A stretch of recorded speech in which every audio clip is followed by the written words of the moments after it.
മുക്തി അല്ലെങ്കിൽ മോക്ഷം കൊടുക്കാൻ ശേഷിയുള്ള വിദ്യയാണ്, അതുപോലെ തന്നെ നശിപ്പിക്കാനും ശേഷിയുള്ള വിദ്യ. ഒരു ദേവതയെ കുടിയിരുത്താൻ നിങ്ങൾക്ക് മേരു ഉപയോഗിക്കാം. ഉപാസകനെ ദേവതയല്ല നശിപ്പിക്കുന്നത്, സ്വയമാണ് നശിക്കുന്നത്. നമ്മൾ പലതരത്തിലുള്ള അനുഭൂതികൾ വരും, ആ അനുഭൂതികളുടെ എല്ലാം പിന്നാലെ സാധകർ പോകും. ഈ ശ്രീവിദ്യ ഉപാസനയുടെ മൂല കാരണം എന്ന് വെച്ച് കഴിഞ്ഞാൽ ശങ്കരാചാര്യനാണെന്ന് കേട്ടിട്ടുണ്ട്. ആ ശങ്കരാചാര്യനാണോ യഥാർത്ഥത്തിൽ? അങ്ങനെയാണെങ്കിൽ ശങ്കരാചാര്യ ബ്രഹ്മചാരിയല്ലേ? അല്ല, ശങ്കരാചാര്യർ ഈ ആചാര്യ പദ്ധതിയിലെ ഒരു മധ്യമനാണ്. എന്നുവെച്ചാൽ അങ്ങനെയാണെങ്കിൽ പിന്നെ ഇതിനാണ് ക്ഷേത്രങ്ങൾ. ക്ഷേത്രം വേറെ പദ്ധതി, ശ്രീചക്ര പൂജ വേറെ. ശ്രീചക്ര എവിടെയാണ്? ക്ഷേത്രത്തിൽ എവിടെയാണ് ശ്രീചക്ര പൂജ ഉള്ളത്? BJP-യുടെ കൊടിയും ഫ്ലക്സും തയ്ക്കുന്നതും കോൺഗ്രസിൻ്റെ കൊടിയും ഫ്ലക്സും തയ്ക്കുന്നതും ഒരേ തയ്യക്കാരനാണ്. അതുകൊണ്ട് പാർട്ടി ഒന്നാണോ? അല്ല. അത് തന്നെ, നിങ്ങളെ ഭാവം അനുസരിച്ച് വ്യത്യാസം വരും. ഈ മൂർത്തി, ഇതെല്ലാം സങ്കല്പങ്ങളെല്ലാം ഒന്ന് തന്നെയാണ്. ഇതൊരു പദ്ധതിയാണ്, ഇത് ഷോക്കടിക്കുന്ന പദ്ധതിയും കൂടിയാണ്. മറ്റേത് പൂർണ്ണപ്രസ്ഥാനം, പൂർണ്ണമേരു എന്ന് പറയും, ഇവിടെ അർത്ഥമേരു എന്ന് പറയും. ഇങ്ങനെ രണ്ട്, ഇതൊക്കെ സാങ്കേതികമായ വിഷയങ്ങൾ മാത്രമാണ്. ഇനി ഇതല്ലാതൊരു സംഗതിയുണ്ട്, അധികം ആർക്കും അറിയാത്തൊരു സാധനമുണ്ട്. അതാണ് പാതാള പ്രസ്ഥാനം. പാതാള പ്രസ്ഥാനം അതായത് ഈ ശ്രീചക്രം നമ്മൾ നേരെ, ഈ ശ്രീചക്ര മേരു നമ്മളൊരു മണ്ണുകൊണ്ടുള്ള ഒരു സംഗതിയിലേക്ക് അമർത്തി വെച്ചിട്ട് ഊരിയെടുത്താൽ താഴേക്ക് വരില്ലേ, അതാണ് പാതാള പ്രസ്ഥാനം. എന്നും ഈ ശ്രീചക്രം വരച്ച് പൂജ കഴിക്കാനോ ഒക്കെ ചെയ്യാൻ ബുദ്ധിമുട്ടുള്ളപ്പോഴാണ് നമ്മൾ ഈ മേരുവെ ആശ്രയിക്കുന്നത് ശ്രീവിദ്യോപാസന പദ്ധതിയിൽ. ഇനി അതല്ലാതെ നിങ്ങൾക്ക് മേരുവിനെ ആശ്രയിക്കാം. ഒരു ദേവതയെ കുടിയിരുത്താൻ നിങ്ങൾക്ക് മേരു ഉപയോഗിക്കാം. ഏത് ദേവതയെ മേരുവിൽ കുടിയിരുത്തുന്നോ ആ ദേവത പര തന്നെ ആകുന്നു. പരദേവതയായിരിക്കും, പര ടോപ്പ് മോസ്റ്റ് ആയിരിക്കും.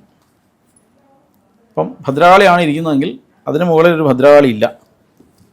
ഓക്കെ. സരസ്വതി ആണെങ്കിൽ അതിന് മുകളിൽ ഒരു സരസ്വതി ഇല്ല. അങ്ങനെ വിചാരിച്ച് കുടിയിരുത്താം. അവനവൻ്റെ പരദേവതയെ കുടിയിരുത്താൻ ശ്രീചക്രം ഉപയോഗിക്കാം. അപ്പോൾ ഈ ആവരണ പൂജകൾ പോലും നിർബന്ധമല്ല. സാധാരണ പോലെ അഭിഷേകം ചെയ്ത് വെറുതെ പൂജിച്ച് നിവേദിച്ചാൽ മതി, ദേവതയായിട്ട് കണ്ട് നിവേദിച്ചാൽ മതി. ശ്രീചക്ര ശ്രീവിദ്യാ പദ്ധതിയിലും ഈ പദ്ധതിയിലെ കൗളാചാര പദ്ധതി വരുമ്പോൾ മാത്രമേ ഈ മേരുവിനെ ഇങ്ങനെ പൂജിച്ച് വരുന്ന ആവശ്യമുള്ളൂ. സമയാചാര പദ്ധതിയിൽ അതില്ല. സമയാചാര പദ്ധതി ഉള്ളിലേക്കാണ്, മേരു അവനവൻ തന്നെയാണ്. ഈ സംഭവമൊന്നും എല്ലാവർക്കും, എല്ലാവരുടെയും ധാരണ ഇതെന്തോ ധനം കിട്ടാനുള്ള എന്തോ ഒരു സാധനമാണെന്ന് കരുതി പലയിടത്തും ഉണ്ടാക്കുന്ന കണക്ക് തെറ്റിയ മേരു, അളവില്ലാത്ത തെറ്റിച്ച മേരു എല്ലാം കൊണ്ടുവന്ന് വീടുകളിൽ വെച്ച് ദുരിതം ഉണ്ടാക്കി വയ്ക്കുന്നുണ്ട്.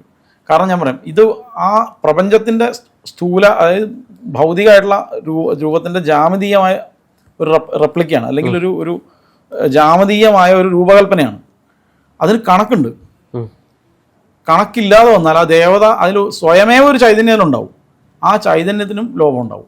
ഈ കടകളിലൊക്കെ ഒരുപാട് ഇത്തരത്തിലുള്ള കാര്യങ്ങൾ ഇരിപ്പുണ്ട്. അപ്പോൾ അതൊന്നും വീട്ടിൽ കൊണ്ടുവയ്ക്കാൻ പാടില്ല. നല്ലതല്ല. ഒന്ന് അശുദ്ധമായ ലോഹം, കണ്ട ടിന്നും പാട്ടയും ലഡും സകല സാധനവും ഉരുക്കിയായിരിക്കും ഉണ്ടാക്കുന്നത്. പിന്നെ ഈ അളവൊന്നും കൃത്യമായിരിക്കില്ല. ശ്രീചക്രത്തിൻ്റെ രൂപത്തിലുള്ള ഒരു വസ്തുവിനെ പറയാൻ പറ്റുള്ളൂ. ശ്രീചക്രം ഉണ്ടാക്കണമെങ്കിൽ വളരെ വരയ്ക്കാൻ തന്നെ ബുദ്ധിമുട്ടാണ്. പക്ഷെ ചിലർ ലോഹമാക്കി മാലയിൽ, അതായത് മാലയിൽ ലോക്കറ്റ് പോലെയൊക്കെ ഇട്ട് കൊണ്ടു നടക്കുന്നത് കാണാമല്ലോ. അല്ല, അതിപ്പം നമ്മളിപ്പം ഈ സിഗരറ്റിൻ്റെ മുമ്പിൽ ആരോഗ്യത്തിന് ഹാനികരെന്ന് ഉണ്ടല്ലോ, എന്നിട്ടും വലിച്ചുകൊണ്ട് നടക്കുന്നില്ലേ? അത്രയും വിചാരിച്ചാൽ മതി. അപ്പോൾ അത്ര ലോക്കറ്റ് ഇടുന്നത് നല്ല കാര്യമല്ല എന്നാണോ? എനിക്ക് യോജിപ്പില്ല. നിങ്ങൾക്ക് എന്തിനാണ് ഇതൊക്കെ ഇടുന്നത്? നിങ്ങൾക്ക് ആവശ്യമുണ്ട് ഇട്ടാൽ പോരെ. ശ്രീചക്ര പൂജ കഴിക്കുന്നില്ല, നിങ്ങൾക്കൊരു ദേവതയെ കൂടി ഇരുത്താനില്ല, എന്തിനാണ് പിന്നെ നാട്ടുകാരെ കാണിക്കാനോ? അതിന് വേറെ എന്തെങ്കിലും ഇട്ടാൽ പോരെ. കഷ്ടപ്പെട്ട് ശ്രീചക്രം തന്നെ ഇടേണ്ട ആവശ്യമുണ്ടോ? വേണ്ട. ശ്രീചക്രം എന്ന് പറയുന്നതിൻ്റെ ആവശ്യം അവിടെ ഉണ്ടെങ്കിൽ മാത്രമേ ശ്രീചക്രം ഉപയോഗിക്കേണ്ട ആവശ്യം. ഈ ശ്രീചക്രം പോലെ തന്നെ ഇപ്പോൾ ബാല ഉപാസന, ഇപ്പോൾ ശ്രീചക്രത്തിന് ഏറ്റവും അവസാന ലെവല് ബാലയാണെന്നൊക്കെ പറയുന്നുണ്ട്. അപ്പോൾ ഇതിലെ ഈ ദീക്ഷയൊക്കെ 1 മാസം കൊണ്ട് 2 മാസം കൊണ്ടൊക്കെ കൊടുക്കുന്നുണ്ട്. അതങ്ങനെ പ്രാവർത്തികമാണോ? ബാലതാൻ സിദ്ധർക്ക് ദൈവം എന്നാണ്. പല പദ്ധതിയിലും ബാല കൊണ്ട് അവസാനിക്കുന്ന പദ്ധതികളുണ്ട്. ബാലയ്ക്ക് ശേഷം പഞ്ചദശി, ഷോഡശി, മഹാഷോഡശി എന്നൊക്കെ പറഞ്ഞ് ദേവതകൾ പിന്നെയും ഉണ്ട്.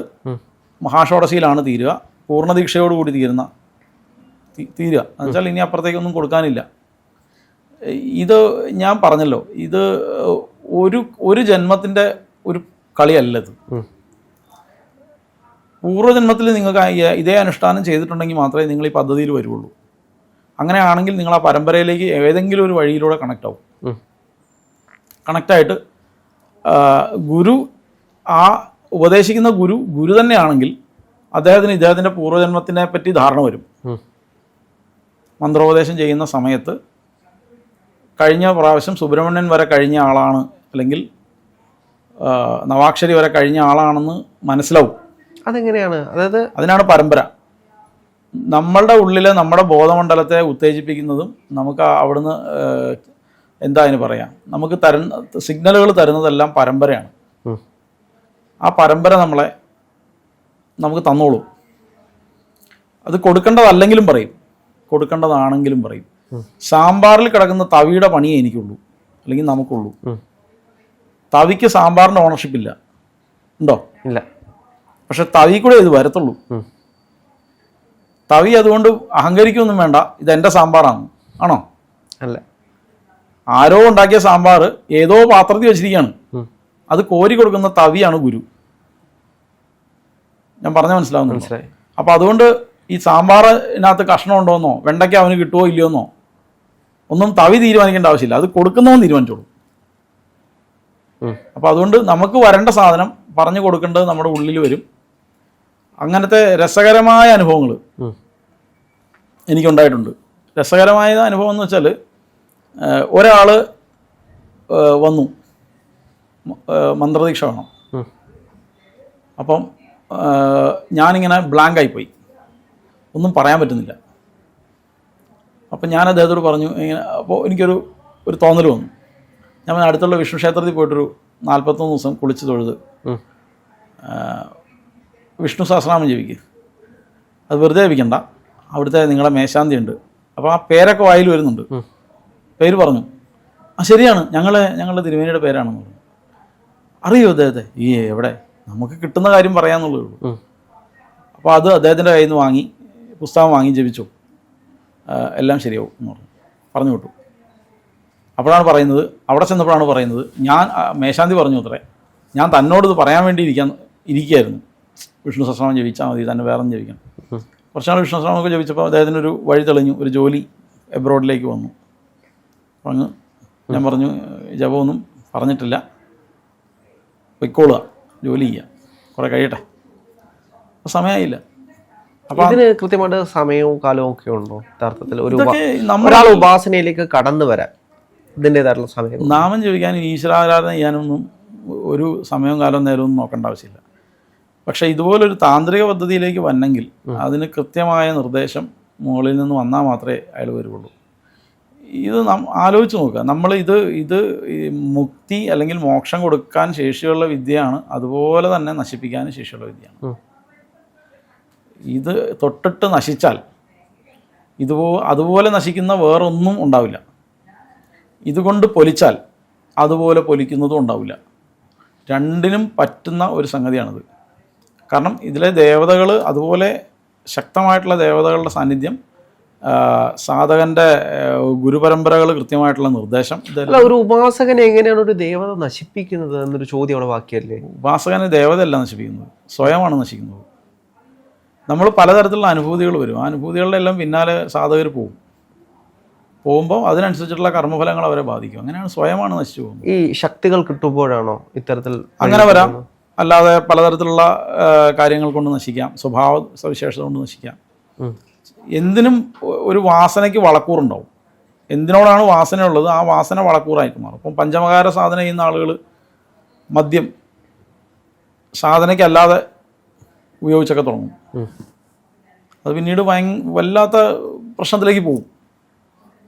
അങ്ങനെ ഇതിൽപ്പെട്ട എല്ലാ സംഗതികളും. അതുപോലെ തന്നെ കൃത്യമായ നിർദ്ദേശം കൂടാതെയുള്ള ധ്യാനം, അല്ലെങ്കിൽ കാമ്യമായ കർമ്മങ്ങൾക്ക് വേണ്ടി വിദ്യകളെ ഉപയോഗിക്കുക, ഇതൊക്കെ ചെയ്യുമ്പം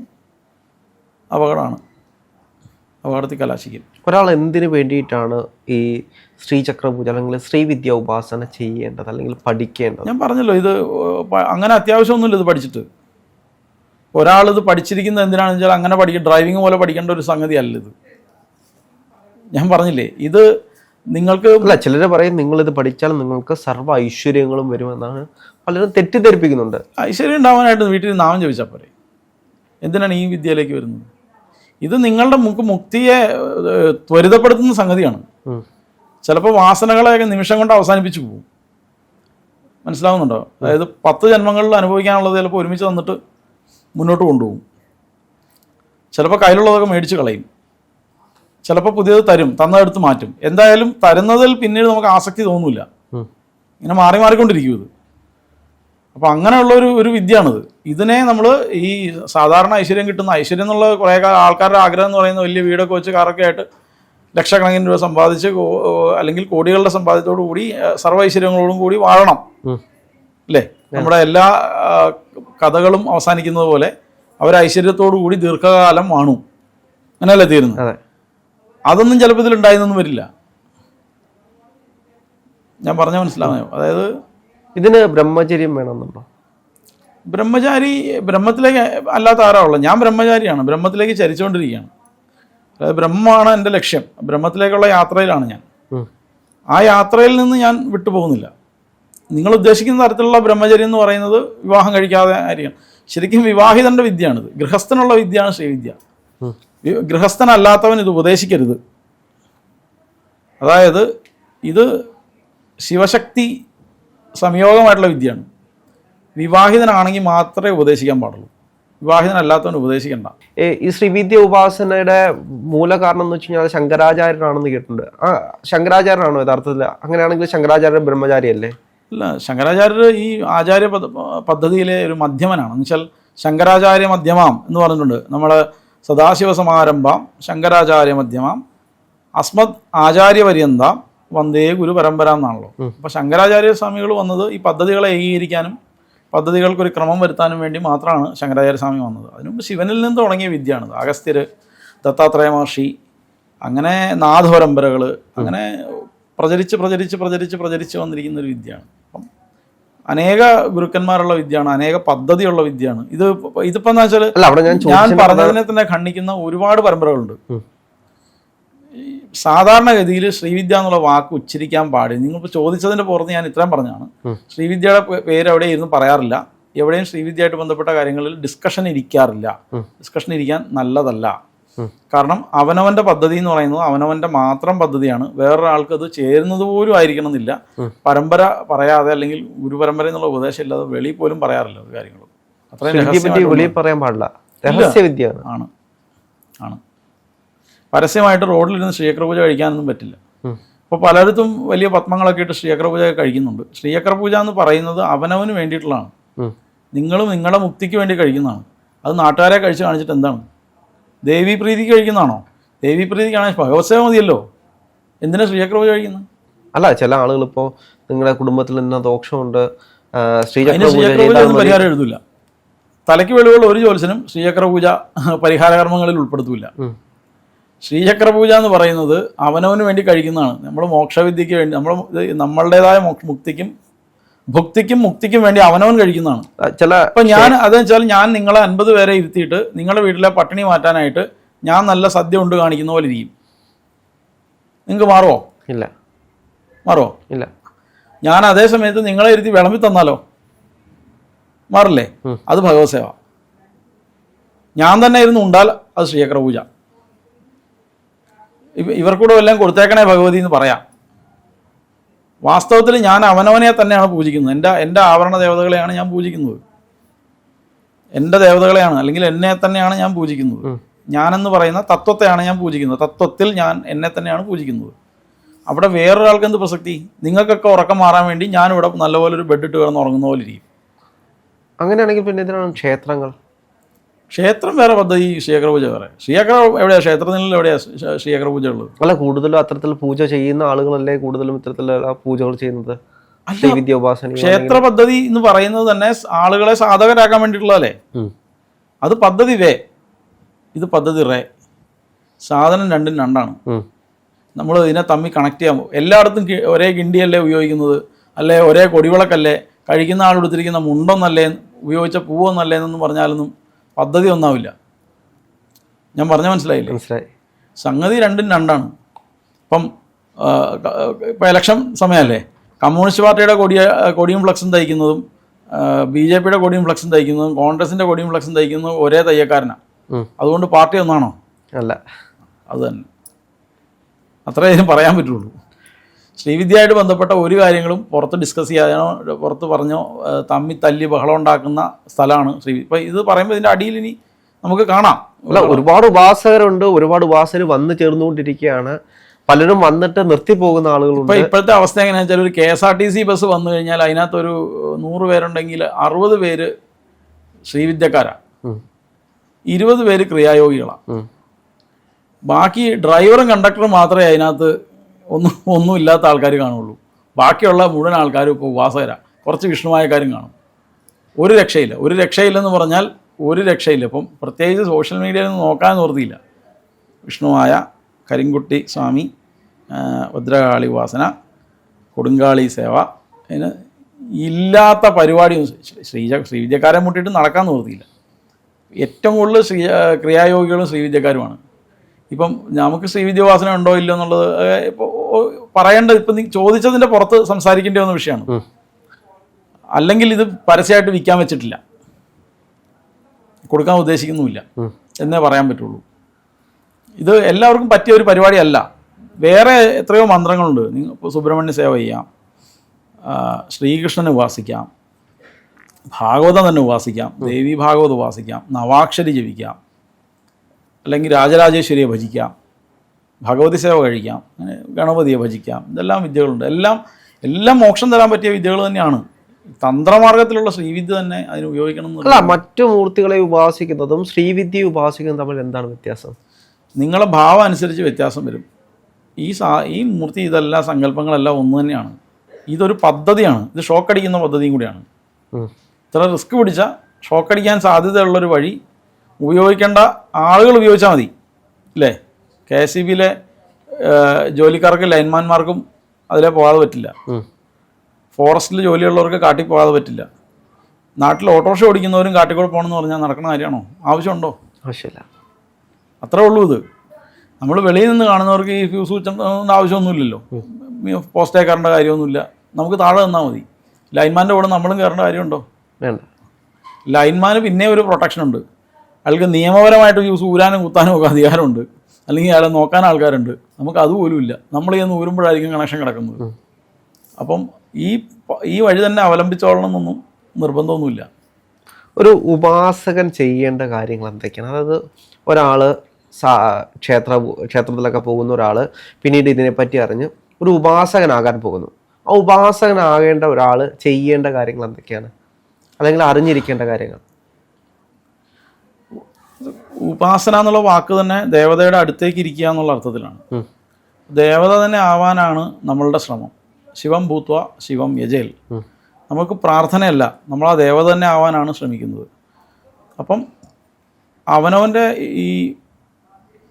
ഈ അനുഷ്ഠാനം എല്ലാം ചെയ്യുന്നത് തന്നെ ശരീരവുമായി ബന്ധപ്പെട്ടതല്ലെന്നും ചിത്തശുദ്ധി വരുത്താൻ വേണ്ടിയിട്ടാണെന്നുള്ള ബോധം ആദ്യമേ തന്നെ വേണം. അപ്പം അതിന് വിപരീതമായി വരുന്ന എല്ലാ സംഗതികളിൽ നിന്നും വിട്ടുനിൽക്കണം. ഒരു മന്ത്രത്തിൽ പുരസ്ചരണ ചെയ്യുന്ന കാലയളവിൽ വിനോദങ്ങളിൽ ഏർപ്പെടാതിരിക്കുക. ആ മന്ത്രദേവതയെ സ്മരിച്ച് ഒരേ സ്ഥലത്ത് തന്നെ കിടക്കുകയും ഇരിക്കുകയും ഒരേ സ്ഥലത്ത് തന്നെ ഭജിച്ചിരിക്കുകയൊക്കെ ചെയ്യണം. ഇതൊക്കെ ചെയ്ത് ആ ദേവതാപ്രസാദം വരുത്തിയാണ് ഒരു മന്ത്രോപാസനയിലേക്ക് കടക്കുന്നത് തന്നെ. പിന്നീട് അതിൻ്റെ 3 ഇരട്ടി 4 ഇരട്ടിയൊക്കെ പ്രയത്നിക്കുമ്പോഴാണ് ജ്ഞാനിയായി മാറുന്നത്, മുക്തി ഉണ്ടാകുന്നത്, ജീവൻ മുക്തനാകുന്നതൊക്കെ അങ്ങനെയാണ്. അപ്പം ഇത് തന്നെയാണ് സാധാരണഗതിയിൽ സ്വസ്ഥമായിട്ട് നമ്മൾ പറയില്ലേ, ലീവ് ആൻഡ് ലെറ്റ് ലീവ് എന്നുള്ള പോളിസി ഇല്ലേ, അതാണ് ശരിയായ പദ്ധതി. Leave and let leave. ഇപ്പം ഒരാൾ എന്നോട് ചോദിച്ചു, ഒരു എത്തിസ്റ്റ് സംഘടനയുടെ ഒരാളുമായിട്ട് ഒരു സംവാദത്തിനിരിക്കാമോ? സംവദിക്കാനൊന്നുമില്ല. ഈ പറഞ്ഞ ആളെ എനിക്കറിയാം. അദ്ദേഹത്തിൻ്റെ പോളിസി ലീവ് ആൻഡ് ലെറ്റ് ലീവാണ്. എൻ്റെ പോളിസി ലീവ് ആൻഡ് ലെറ്റ് ലീവാണ്. തർക്കിക്കാൻ പറ്റുമോ? ഇല്ല. നിങ്ങൾ പറയുന്നത് മുഴുവൻ ശരിയാണ്, ഞാൻ പറയുന്നത് ശരിയാണ്. പക്ഷേ ഈ ലീവ് ആൻഡ് ലെറ്റ് ലീവ് എന്ന് പറയുന്ന അവസ്ഥയില്ലേ, മാനസികാവസ്ഥ, അതിലേക്ക് എത്താൻ വേണ്ടിയിട്ടാണ് ഞാൻ ഈ ശ്രമം നടത്തുന്നത്. അതായത് ഞാൻ മഹാമോശം, എൻ്റെ മാനസികാവസ്ഥയും മഹാമോശം. ജനിച്ചപ്പം നന്നായിരുന്നു, നല്ല വെളുത്ത ബോർഡ് പോലെ ഇരുന്നാണ്. എൻ്റെ ജീവിത സാഹചര്യങ്ങളും മായയുടെ ബലം കൊണ്ടും ഇതിനകത്ത് കാക്കിരി പൂക്കിരി കുത്തി വരച്ചിരിക്കുകയാണ് ചിത്തത്തിൽ. ഞാൻ കഷ്ടപ്പെട്ട് ഇപ്പോൾ ഡസ്റ്റർ വെച്ച് ഈ ചിത്തം മായ്ച്ചുകൊണ്ടിരിക്കുകയാണ് ഒരു സൈഡിൽ നിന്ന്. ഈ മായ്ച്ചിട്ട് ഇതങ്ങ് ശുദ്ധാവൂലേ, എന്നിട്ട് അന്നത്തെ ആ കുഞ്ഞിൻ്റെ നർമ്മയിലില്ലേ, അത് വരുത്താനാണ് ഞാൻ ഈ ശ്രമിച്ചുകൊണ്ടിരിക്കുന്നത്. അപ്പം അങ്ങനെയുള്ള എനിക്ക് പിന്നെ മറ്റുള്ളവർ അവരുടെ കാര്യം നോക്കട്ടെ, അവർ ജീവിക്കട്ടെ, ഞാൻ എൻ്റെ വഴി ജീവിക്കട്ടെ എന്നല്ലേ പറയാൻ പറ്റുള്ളൂ. പിന്നെ അദ്ദേഹത്തോട് ഞാൻ എന്ത് തർക്കിക്കും? എൻ്റെ വഴി ശരിയല്ലെന്നോ, അദ്ദേഹം പറഞ്ഞാൽ ശരി, എൻ്റെ അങ്ങേക്ക് ഇഷ്ടമുള്ള വഴി, എനിക്ക് എൻ്റെ വഴി എന്നല്ലേ പറയാൻ പറ്റുള്ളൂ. അപ്പോൾ അതുകൊണ്ട് തർക്കത്തിന് പോയിട്ട് കാര്യമില്ലാത്തതുകൊണ്ട് ഞാൻ പറഞ്ഞു തർക്കിക്കാനില്ല എന്ന് പറഞ്ഞ് അവസാനിപ്പിച്ചു. ഈ ക്ഷേത്രപൂജയിലാണെങ്കിലും അല്ലെങ്കിൽ ഉപാസനകളിലാണെങ്കിലും ദേവിമാർക്ക് ഒരു പ്രത്യേക സ്ഥാനം കൊടുക്കുന്നതായിട്ട് കണ്ടിട്ടുണ്ട്. എനിക്ക് തോന്നുന്നു അമ്മയെ പോലെയാണ് പലരും ദേവതകളെ ഉപാസിക്കുന്നത്, അല്ലെങ്കിൽ ഇപ്പോൾ ശിവനെയും വിഷ്ണുവിനെയും ഒക്കെ പൂജിക്കുന്നതിന് അപ്പുറത്തേക്ക് കുറച്ചുകൂടി ഒരു മാനസികമായിട്ട് അടുപ്പം ഈ ദേവിമാരെ പൂജിച്ചാലാണോ ഉണ്ടാവുന്നത്? അതെന്താ വെച്ചാൽ അമ്മയോടുള്ള അടുപ്പം തന്നെ നമ്മുടെ മനസ്സിനെ അനുസരിച്ചല്ലേ. ഇപ്പം ഗുരുവായൂരപ്പനോട് എന്തുകൊണ്ടാണ് ഈ വാത്സല്യ ആളുകൾക്ക്? മകനെ പോലെ. ശരിക്കും ആളുകൾക്ക് ഭക്തിയാണോ?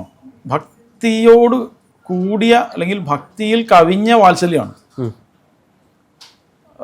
അതായത് ഗുരുവായൂരപ്പൻ പ്രത്യക്ഷപ്പെട്ടാൽ ആദ്യം കാലിൽ പിടിക്കാൻ നോക്കുമോ അതോ എടുക്കാൻ നോക്കുമോ? കെട്ടിപ്പിടിക്കാൻ. എന്തുകൊണ്ടത്? കുഞ്ഞു കൊച്ചിനെ പോലെ എല്ലാവരും സ്വന്തം കുട്ടിയെ പോലെ കാണുന്നതാണ്. എല്ലാ അമ്മമാരും അവിടെ ഗുരുവായൂരപ്പനെ സ്വന്തം കുട്ടിയെ പോലെയാണ് കാണുന്നത്, സ്വന്തം കുഞ്ഞിനെ പോലെ.